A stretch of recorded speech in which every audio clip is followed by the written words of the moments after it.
Sono ormai 2 anni che nel mondo delle riviste esiste un oggetto graficamente non identificato. Si chiama Chime Zine e le sue stranezze sono tante. La prima tra tutte è che è un progetto editoriale del marchio di moda Gucci, che da diversi anni porta avanti la campagna Chime for Change per l'uguaglianza di genere.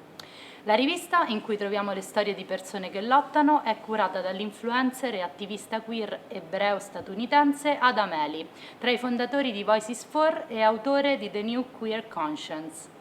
Chain Zin deve la sua forma così particolare all'art director MP5. L'artista romana, riconoscibile dal caratteristico tratto bianco e nero, è attiva nella scena underground e nella controcultura europea.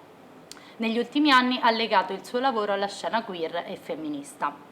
In collegamento con noi, insieme ad Ameli, ci sono due persone che hanno raccontato le proprie storie dalle pagine di Chime Zin.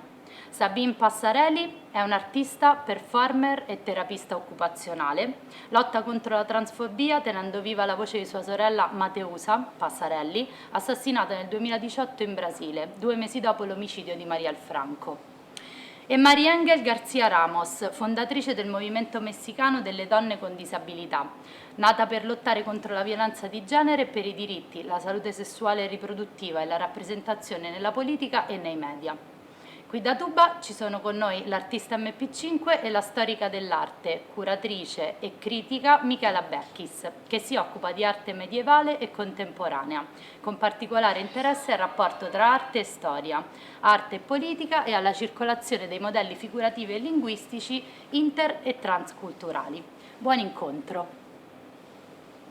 Siamo qui, MP5 ed io, e sono molto contenta di presentare questa cosa. Potrebbe sembrare appunto così, questa la frase che si dice sempre, ma in realtà mi ha interessato particolarmente, realmente mettermi a studiare questi oggetti, che trovo, che ho trovato molto interessanti, perché riescono e soprattutto graficamente, quindi questo mi fa molto contenta, visto che poi faccio questo un po' di mestiere, mi fa contenta vedere come il, i- il problema, diciamo, del genere non è un problema affrontato in questa fanzine come un problema unico, nel senso che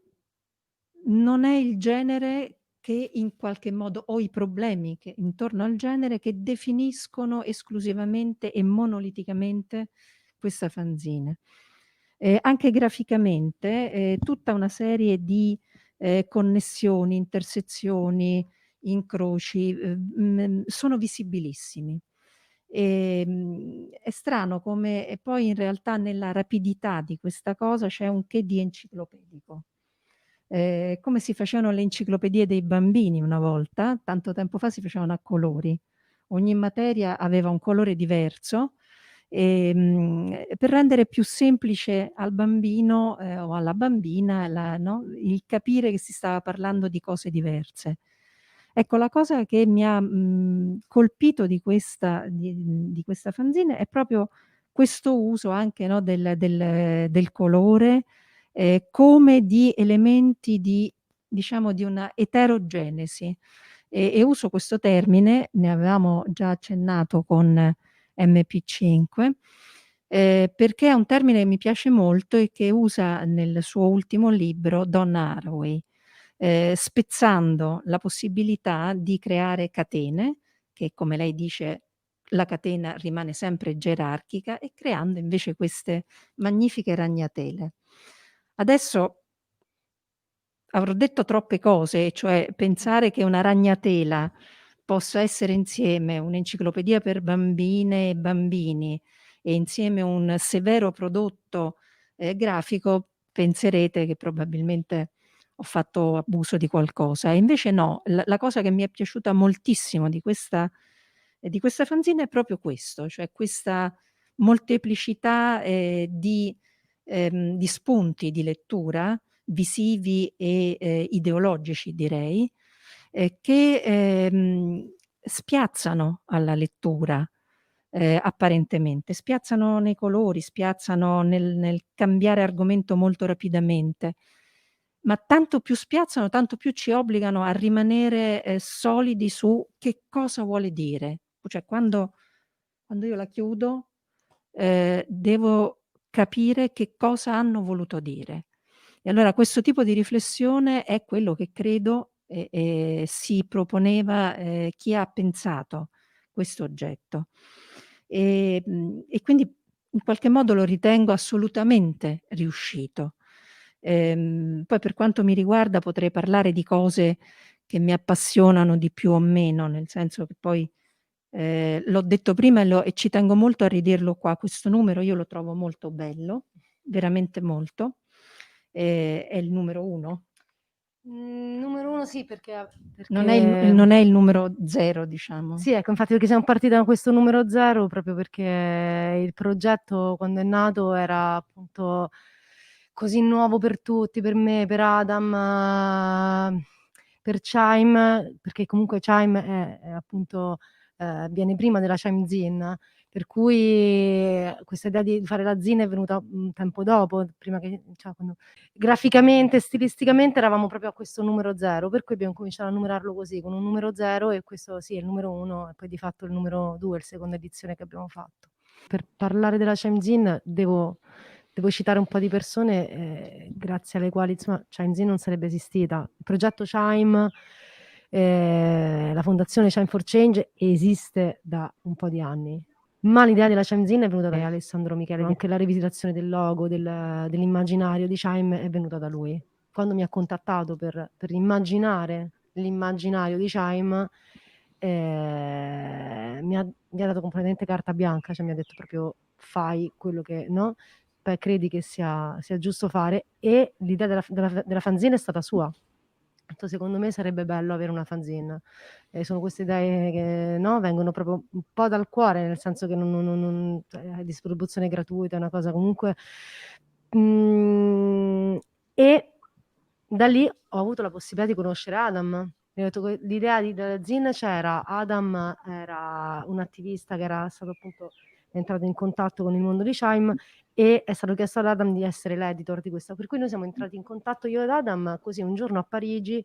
Io dovevo presentare il nuovo logo, il nuovo immaginario di Chime e mi presentano Adam.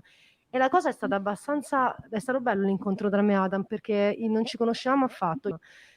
Quando eravamo lì nella sala si stava presentando questo progetto, c'erano altre persone, quindi sai, persone nuove e non sai chi è cosa, però vedevo questo ragazzo che mi guardava mentre io spiegavo il progetto e che annuiva a tante cose che io dicevo che magari erano anche cose che magari ci si intende tra pochi, no? Il linguaggio che usavo, delle cose, lo vedevo molto attento, vedevo che capiva molte delle cose che io stavo spiegando in quel momento, che annuiva, anche sui colori che avevo scelto, su delle cose. E poi quando mi hanno detto lui sarà l'editor della ZIN, ho detto ah ok, l'attivista Madame di Rai, siamo conosciuti, è stata una piccola conversazione tra di noi e poi mi è stato chiesto appunto di curare l'art direction della ZIN. Quindi Adam è l'editor della ZIN ed è la persona grazie alla quale entriamo in contatto con molte delle persone. Lui ha un network di persone che si è creato con il tempo seguendo molte storie che succedono nel mondo e raccontandole attraverso i social, attraverso Instagram, fa parte di Voice4, è un attivista che usa i nuovi media per appunto parlare di argomenti che gli stanno a cuore e in questo senso lui mi ha portato anche, io conoscevo alcune cose, ma comunque lui mi ha portato un mondo in più rispetto a quello che conoscevo. Idea appunto della enciclopedia per bambini, vorrei sapere un po' la genesi di questo oggetto fatta da un artista. Non sei una grafica, sei un artista. E allora mi piacerebbe molto sapere, come hai messo insieme tutto questo materiale e come hai deciso di dare a questo materiale una forma. Lo so che è una domanda tanto Sì, è complicata. una domanda è vero che sono un artista, ma è anche vero che come artista, vengo comunque dalla scena underground e femminista io, per cui, da quando ero giovane sono stata abituata a disegnare flyer, locandine, poster, grafiche e fanzine per il movimento, per cui non è una cosa nuova per me a lavorare a una fanzine, cioè non è la prima volta che lo, No, che lo lo so. faccio. Poi chiaramente adesso i termini sono diversi e tutto, però è una lunga storia d'amore quella tra me e le fanzine. Ne colleziono altrettante, cioè nel senso è una cosa che mi appassiona da quando sono giovane, per cui sono una collezionista a mia volta di fanzine. C'è una libertà espressiva totale ovviamente nelle fanzine, per cui da anche quelle più brutte a me cioè, mi piacciono anche quelle, perché nella loro bruttezza invece hanno un mondo dietro di libertà. Fondamentalmente è uno strumento che veicola il pensiero e almeno poi negli anni 90, negli anni 2000, adesso poi comunque vabbè con internet eccetera eccetera, però negli anni 90 era uno strumento per veicolare il tuo pensiero fenomenale. Penso che lo sia ancora ora, sinceramente. Io credo di sì. Sì, ogni argomento che viene toccato in questa zin ci tocca nel profondo e lo dico senza veramente nessun tipo di retorica. Per esempio la zin che tu hai in mano è stata per me una zin molto difficile e sentita. Lo special sul Brasile è stato, diciamo, un lavoro che mi ha emozionata e allo stesso tempo mi ha fatto stare tanto male, perché le storie che vengono raccontate non sono storie semplici. Cioè, Chime è un contenitore di storie di persone che hanno lottato e lottano per affermare la propria libertà di essere ciò che sono. Non so come dire, è una specie di... Per cui ci sono delle storie, sai, sono delle storie belle, anche un po' più leggere di altre, e altre sono delle storie dure, dure da accettare perché capisci quanto delle persone debbano lottare per dei diritti fondamentali. Chime sia un po' un'indagine, quando noi ogni numero abbiamo uno speciale, no, dedicato a un paese. Poi è dedicato a un paese, poi magari chissà in un futuro sarà dedicato a un quartiere, a una strada o a un'attitudine, non so, però è un approfondimento. E in questo momento il fatto di parlare di nazioni diverse, mi porta poi spero che porti la gente proprio a fare un discorso molto più ampio, no, del discorso di concetto proprio di libertà, di come cambia a seconda del paese, no, di cui parliamo, il concetto proprio di come le cose cambiano a seconda di in che posto sei costretta a nascere. Nel senso, e questa cosa, è appena iniziata, nel senso che, adesso abbiamo per esempio nel nuovo numero abbiamo parlato del Giappone, magari ci sono delle cose che sono più blande magari rispetto a un paese come il Brasile, però che comunque, non so, penso veramente anche solo a Yuki Kizui che abbiamo intervistato, che è una sushi chef, che tu dici comunque è una cosa happy, non so, una cosa, un mestiere allegro, che comunque si è ritrovata a dover vedere persone per strada che le sputavano addosso perché non Certo. poteva esercitare il suo lavoro in quanto donna, no? Quindi io spero che in questa maniera la ZIN, io poi non lo so quanto andrà avanti, come faremo, eccetera, eccetera, però Mi auguro a lungo. spero, sì, sai, ogni volta che fai un progetto non sai mai quanto durerà e quanto... Però fin quando lo facciamo spero, cioè sono contenta anche di queste presentazioni, di poterlo portare in giro, perché poi sai, comunque è una ZIN che ha una circuitazione particolare, non si trova facilmente, è gratuita, però per fortuna c'è online. Cioè comunque Sì. questo discorso del digitale che ci aiuta. Questo ci aiuta, però io vi invito a cercare di reperire l'oggetto, veramente. Sì, presentiamo gli altri interpreti interpreti e protagonisti di questo lavoro. Adam, hi. The first thing I want to say is thank you so much for this opportunity and for this honor that you've given Chime Zine. It means so much to me. I know it means so much to MP. And thank you for giving a further platform to our incredible contributors. We're just really, really grateful and really excited to be here. I also really appreciate what you said. I think you really understood the intensity that Chime Zine can be. And so I just want to quickly introduce, I know they've already been introduced, Sabine Passarelli and Mary Angel. And so just so you've been introduced to the audience, but I just to get to know you a little bit better, maybe you could each tell me a little bit about what your contribution to Chime Zine was. What did you write about? What did you take photos of? What did you do, etc.? maybe we'll start with Sabine.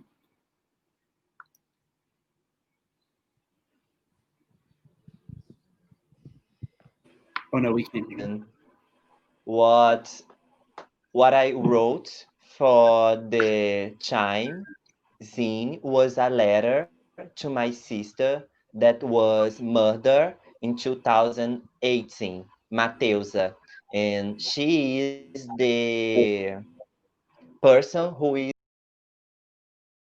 is on the front of the spotlight of Brazil.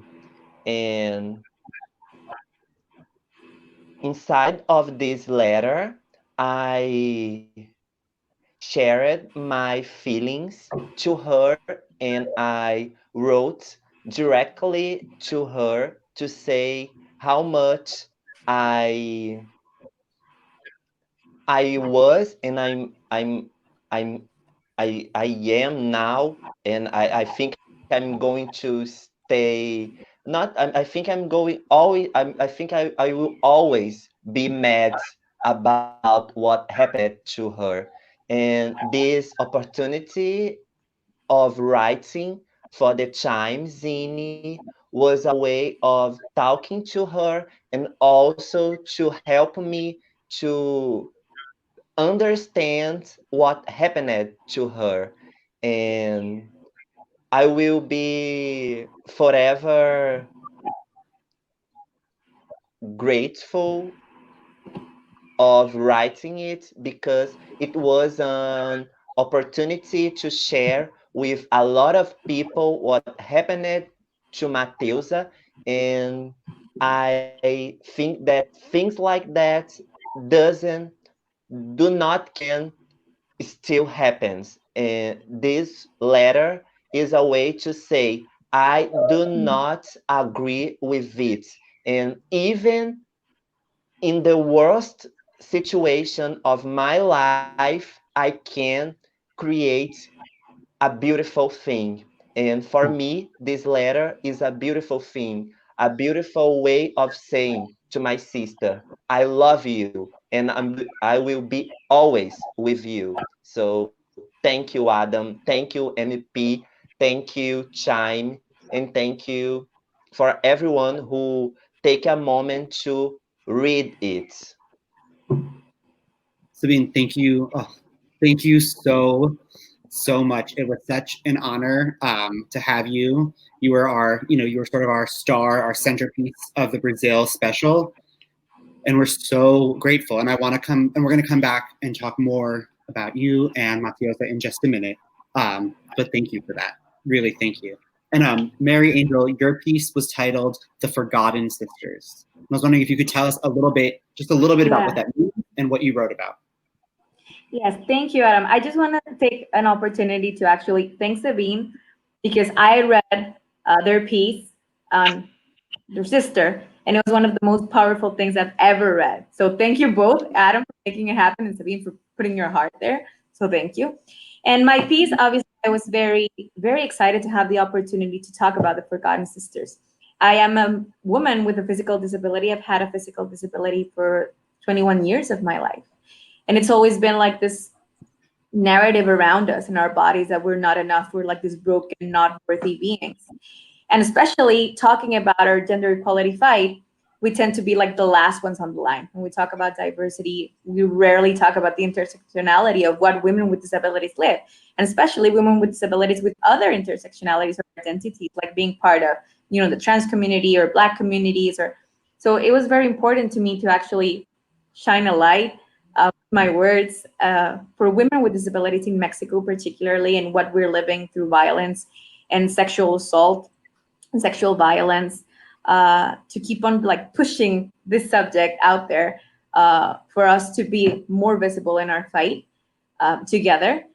So it was very powerful for me doing it, but at the same time, it was also an amazing thing to watch my piece there and look at it with, talking about particularly women with disabilities and persons with disabilities, and then seeing other, people like putting out there like their own ideas, like Sabine's, like in the other issue. And it's like a powerful, intense, privileged situation to be in without these other amazing persons. So that's what our Forgotten Sisters piece was about, and I was very happy with the result. And thank you, Adam, for making it happen. Well, thank you, Mary Angel. That was also so beautifully said, as always.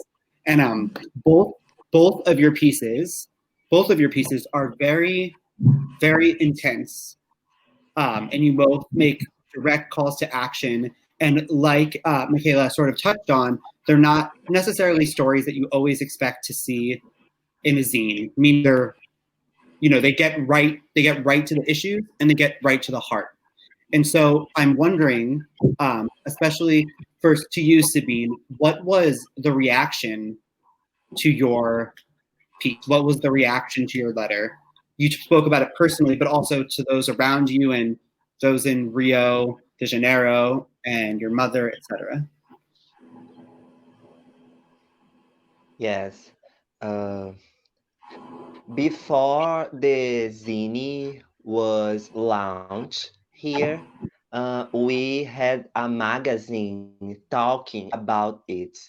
And when I showed it to my mother, the magazine and the zine itself, I had the opportunity to share with my mother that even with this catastrophic situation, we have to keep talking about what happened to us.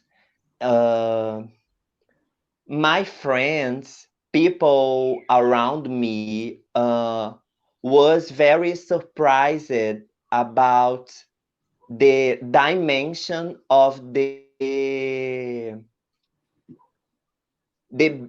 large number of people who had the opportunity to access our story.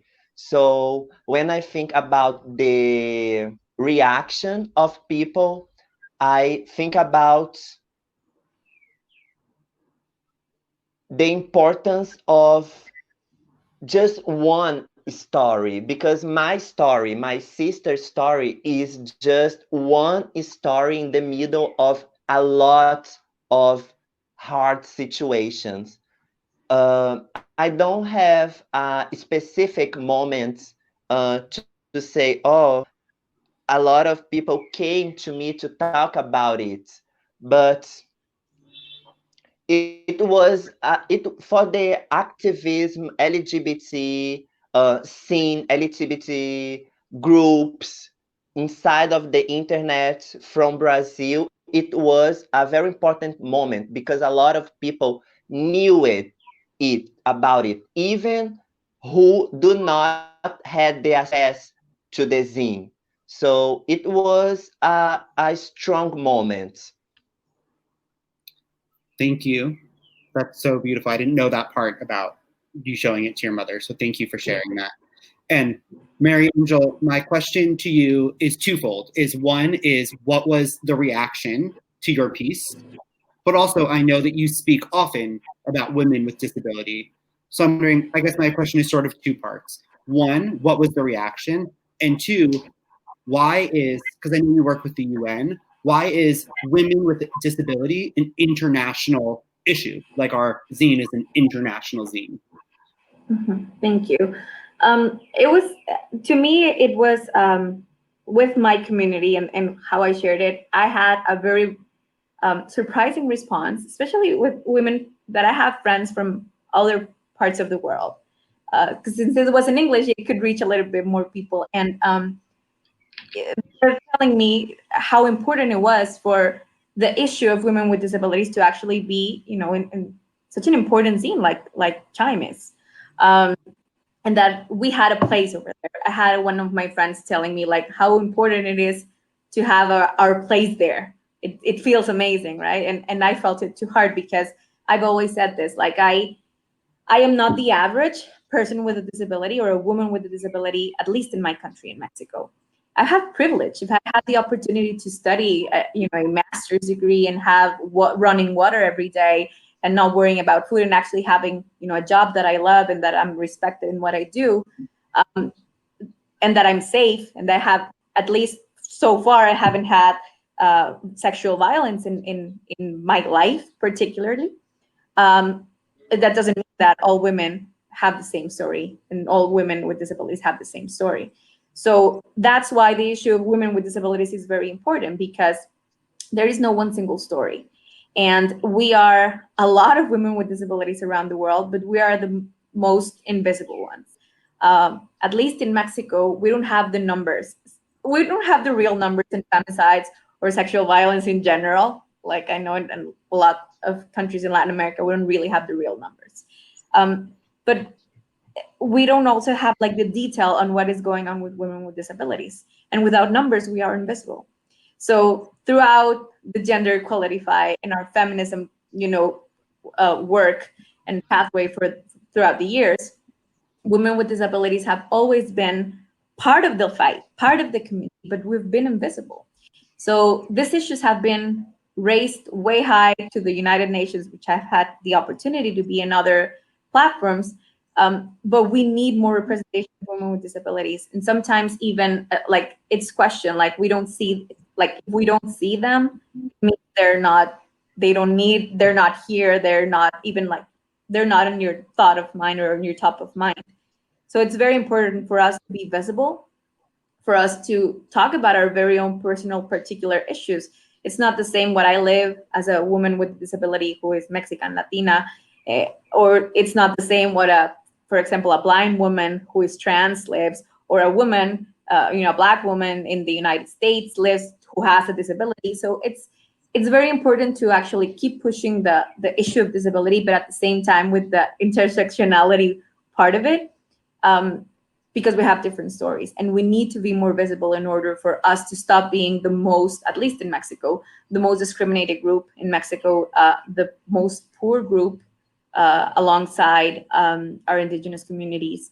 So I think it's very important to keep on raising these issues, to keep on putting disability at the center of all the conversations around disability and equality, and make other women, not just me, but other women, to have the opportunity to raise their voices and their ideas around what disability is and the experiences that they live in every part of the world.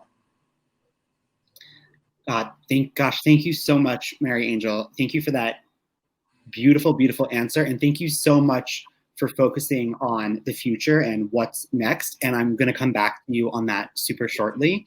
Something I wanted to touch base with Sabine about is Black feminism and the importance of Black feminism and feminism from the Black community within Brazil, and how so much of what we know today comes from Black women in Brazil. And I was wondering if maybe that's something you could speak to a little bit. Yes. Unfortunately, Brazil is a very racist country. And even inside of some political movement, we have to face this problem that is racism. And what I was saying is, when we are thinking about feminism inside of Brazil, we have to know who are talking about it, because inside of the radical feminism movement of Brazil, we have some people who do not allow, for example, trans people to talk and even accept our existences. So when we are talking about feminism inside of Brazil, we need to think about Afro-trans feminism, because if we think about only feminism inside of Brazil, we are just thinking about a white perspective. And for example, the last Sunday, we had election moment inside of Brazil. And we had in São Paulo, the most voted woman is a Black trans woman. And in the same day, we had a very tough moment of white feminists making jokes, saying that this black trans woman elected with 50,000 votes was not a woman. And for me, this is one example that we cannot think only about feminism inside of Brazil. We have to take inside of it all the intersectionalities, because if we do not do this, we are going to stop in the past. And I agree with you, Mary Jane. We have Mary Angel. We have to think about the future. And if we just think about feminism and do not articulate it with the Black movement, the trans movement, we are only thinking about the past. And I hope it was possible to understand what I was trying to share with you. And it's for me, Adam, it's very uncomfortable because I am in a moment of my life that I am recognizing who I am. And I am not comfortable even talking about feminism because I don't feel that I am allowed to do it inside of Brazil. And that's why I'm trying to start thinking with people who already do this about Afro-trans feminism. Thank you. Thank you so much, Sabine. Thank you so much. That was a beautiful, beautiful answer and leads into, I think this will be my last question. And I'm gonna ask both of you the same question, and it's a direct lead in from what Sabine said, which is that, Gabby, we worked together in 2018, I think, right? Sabine, 2018? Yeah. And Mary Angel, because of COVID, we worked together in 2019, but everything was pushed. No, or was it was 2020, but it was the very beginning. And so first I'll ask Mary Angel, which is, since you wrote the piece, life has changed a lot. So what is life like for you now? And if you were to write again for Chime Zine, what would you want to say? That's a very interesting question. Yeah, I think when it comes to me and the disability movement, us over here, we founded the Mexican Women with Disabilities movement. There are a lot of collectives around disability, finally, but we've been moving it and we're pushing for more women to tell their own stories. That's what we want. If there are not platforms that were made for ourselves, then we made them. We made them happen. We created them. Something that really hurts is that we still haven't been pushing enough, or not that we're not pushing enough, but we haven't seen that much change when it comes to everything that has to do with sexual and reproductive violence and rights towards women with disabilities. And that's something that I would love to write more about, because that's one of the biggest issues. Everything that has to do with education and everything that has to do with sexual and reproductive, especially for women with disabilities, it's a hard subject to talk about. There's still people with disabilities in general, that are still, you wouldn't believe that, we're still talking about the same issues that we were talking about in the Holocaust, where I think it's 145,000 people with disabilities were murdered just because they existed, right? Alongside other groups, as we all know, right? So, and in the 1800s, people with disabilities were in asylums and they were experimented with, and people still do that to this day, especially women. So it's something that we need to keep talking more about. We need to keep on telling their stories. We need to keep on shining a light on those, because in the end, when it comes to decision making, most decision making comes from white men with power. So we need to be part of that representation to make those decisions, to actually, if nobody's going to fight for us, if we're going to keep on being the forgotten sisters, as we said, and we have to keep on raising all our issues and our voices, particularly for these issues. And something that I would really like to push forward is to actually not only work within the women with disabilities communities, but other communities, so that we can listen to their issues and see what is it what are the things that brings us together in issues. I was listening to Sabine, and I'm like, there are some issues that we share together, and we can push them together as separate and together for this, particularly for our feminism fight and our gender equality issues that we're stating that countries are committing to making it happen. So I think it's very important, in order to understand there's intersectionality, do what the slogan of the People with Disabilities Convention is the nothing about us without us. It could be nothing about a community without the community that you want to talk about. So if we want to talk disability, we have to be in the conversation. If we want to talk about Black women, trans people, we have to have them in the conversation, not just assume what people need or want. And we need to keep on pushing this intersectional conversations between us, so that we can be a better collective power that really makes people uncomfortable and keep making people uncomfortable. Thank you, Mary Angel. That's such a beautiful call to action. And so, Sabine, I'm going to we'll head it out with you. The last question of the day is, how has life changed in the 2 years since we worked together? And if you were going to write for Chime Zine today or tomorrow, what would it be about?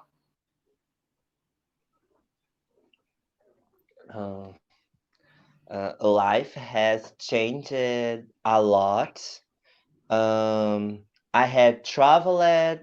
I came back to my parents' house to help my mother inside of her divorce experience, because my father is a very toxic man. And with my mother, I'm discovering that I have a lot of fights to articulate, and not only with my mother, but with Mary Angel, with a lot of other people who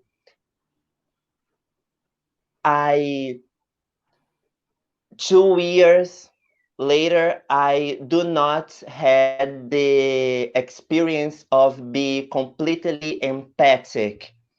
So today, 2 years after our meeting, I feel that I'm even more sensitive, but I'm even more angry. And those last weeks, I'm feeling that I don't want to make some optimistic speech, because I'm not so optimistic. Moments like that makes me perceive that, yes, we have to keep fighting, but the context of Brazil right now, it's very difficult. So if I'm going to write something right now or tomorrow, I'm interested to talk about my own experience of this construction and my own experience of looking to the world with more sensitive, with a more sensitive perspective. I hope that makes sense. That makes total sense.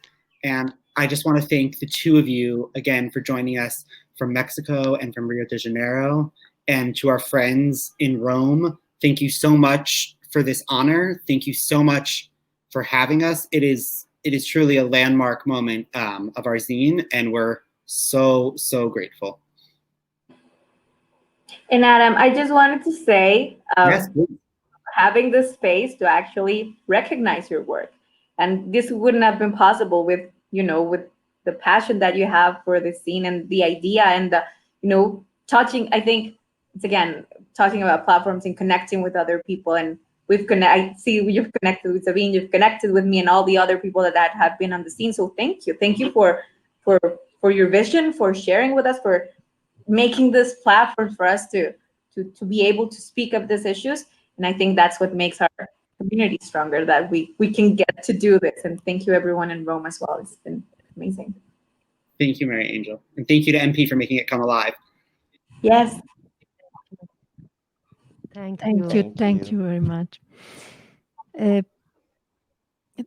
Torniamo così, ricatapultate qui, in questi 2 o 3 universi di cui abbiamo parlato, di cui loro hanno parlato, no? Storie, esistenza, scelte di vita, questo mondo.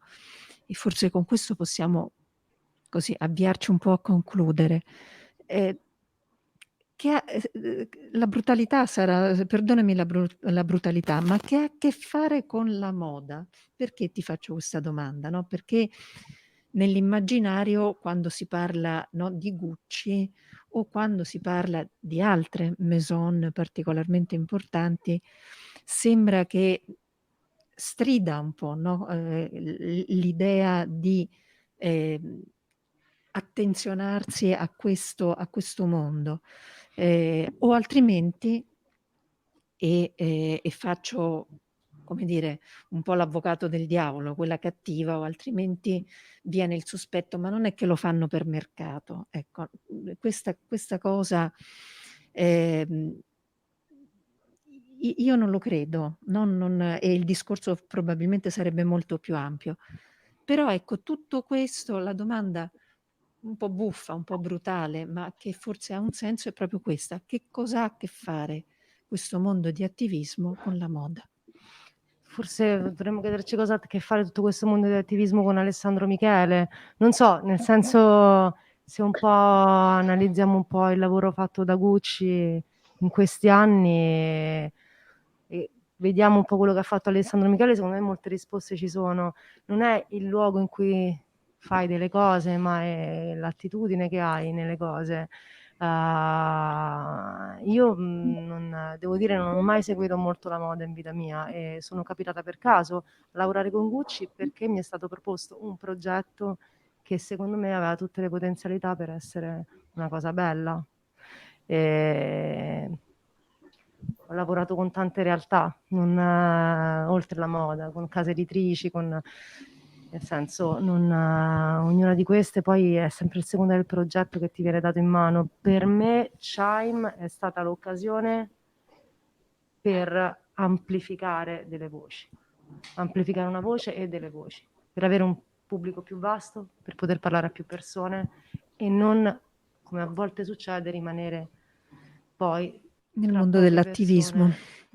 Che assolutamente c'è il mondo da cui vengo, ma mi rendo conto che molto spesso stiamo in una piccola bolla tra di noi e a volte è necessario andare in mezzo alla gente.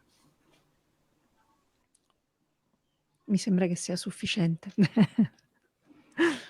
Grazie molte. Grazie davvero. Grazie, salutiamo tutti. Yeah. E ci piacerebbe lanciare molti baci. Molti baci. We would like to kiss you all. A kiss in... Friends. It was really so cool to see you. We work on the Chime Zine, but I didn't see you, you know? I work on your video, Mary Angel. I work on your story, Sabine. Hope in the future too. Yes. Yeah. Thank you so much, Adam, Sabine, Mary Angel. Thank you, Micaela. Thank you.